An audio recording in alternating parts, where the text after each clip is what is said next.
সময় নদীর স্রোতে ভেসে গিয়েছিল একটি নাম সৈয়দ আহমদ, যাকে মৃত ভেবে বুকে পাথর চাপা দিয়েছিল পরিবার, যার ফেরার পথ চেয়ে থাকতে থাকতে চোখের জল শুকিয়ে গিয়েছিল প্রিয়তমা স্ত্রীর। কিন্তু ভাগ্যবোধ হয় লিখে রেখেছিল অন্য এক গল্প। দীর্ঘ ৫৭ বছর পর সব হিসাব নিকাশ উল্টে দিয়ে নিজের ভিটেমাটিতে ফিরে এলেন নোয়াখালীর হাতিয়ার সেই হারিয়ে যাওয়া যুবক। সালটা ১৯৬৯, উত্তাল কার্তিক মাস। উপকূলের নোনা বাতাসে তখন বন্যার আতঙ্ক। সেই এক বৃহস্পতিবার রাতে হাতিয়া থেকে নৌপথে চট্টগ্রামের উদ্দেশ্যে রওনা করেন সৈয়দ আহমদ ও তার খালাতো ভাই নূর আহমদ। পরদিন ভোরে চট্টগ্রামে গিয়ে পৌঁছার পর কিছু উৎসব জনতা তাদের ঘিরে ধরেন। এরপর নূর আহমদ তার খালাতো ভাই সৈয়দ আহমদকে হারিয়ে ফেলেন। আমার দেশীয় মানুষে বন্যার পরিস্থিতি জানার জন্য মানুষে আমার গিরি ধরছে, আমার ঘরে গিরি ধরার পরিপ্রেক্ষিতে তারপর কে কর্মিয়া গেছে এই কথা আর কইতে মারি আমি পারি না। ইয়ার পর দিয়ে অনেক খোঁজ খবর নিয়েছি, বাড়ির কোনো খোঁজ খবর নাই, পাই না, যুদ্ধ লাগছে এই আগেরই। তো আমরা তো ভাই মরি গেছে, এটা তো শিবির হয়ে গেছে কই।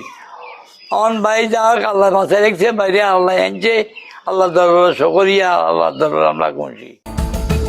স্বজনদের ভাষ্য অনুযায়ী নিখোঁজের প্রায় ৫৭ বছর ধরে বিভিন্ন স্থানে অনেক খোঁজাখুঁজির পর তাকে না পেয়ে পরিবার ধরে নিয়েছিল হয়তো তিনি আর বেঁচে নেই।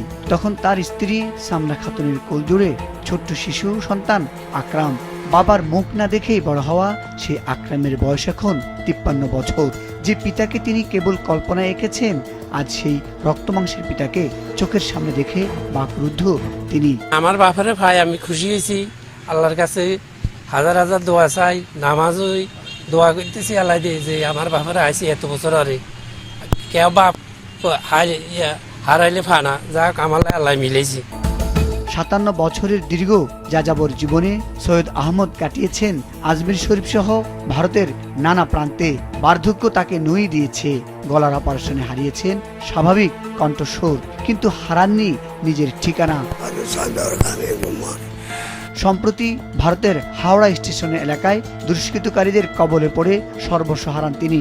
পরে ভারতীয় সীমান্তরক্ষী বাহিনী বিএসএফ এর আইনগত প্রক্রিয়া শেষে তাকে বাংলাদেশে ফেরত পাঠায়। এরপর ধীরে ধীরে স্মৃতি হাতড়ে হাতড়ে অচেনা সব পথ পেরিয়ে অবশেষে গত মঙ্গলবার দুপুরে নিজ আঙ্গিনায় পা রাখেন তিনি। আমরা দেখতেছি আমাদের এলাকায় মোটামুটি একটা উৎসাহ উদ্দীপনা আছে যে ওনাকে পেয়ে সবাই গর্বিত যে উনি এত বছর পর কই থেকে আসছে। আমার সকল আত্মীয় স্বজন যারা আছে ওনাকে দেখতেছে এবং সবাই আসি কান্না করতেছে। ওনাকে দেখার জন্য দূর দূরান্ত থেকে অনেক মানুষজন আসতেছে। স্বজনদের কাছে তিনি এখন শুধুই ফিরে পাওয়া পরম সম্পদ।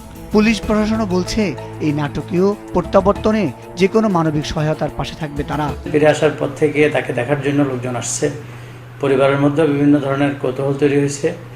এ বিষয়ে কোনো ধরনের আইনগত কোনো সমস্যা নাই, যদি কোনো ধরনের আইনগত সহায়তার প্রয়োজন হয় সেক্ষেত্রে আমরা সহায়তা করব।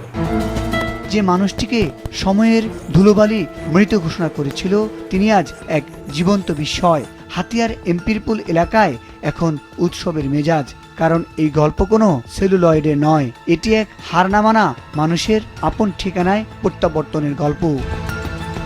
মুজাহিদ সাকিব, মাছরাঙ্গা নিউজ ডেস্ক।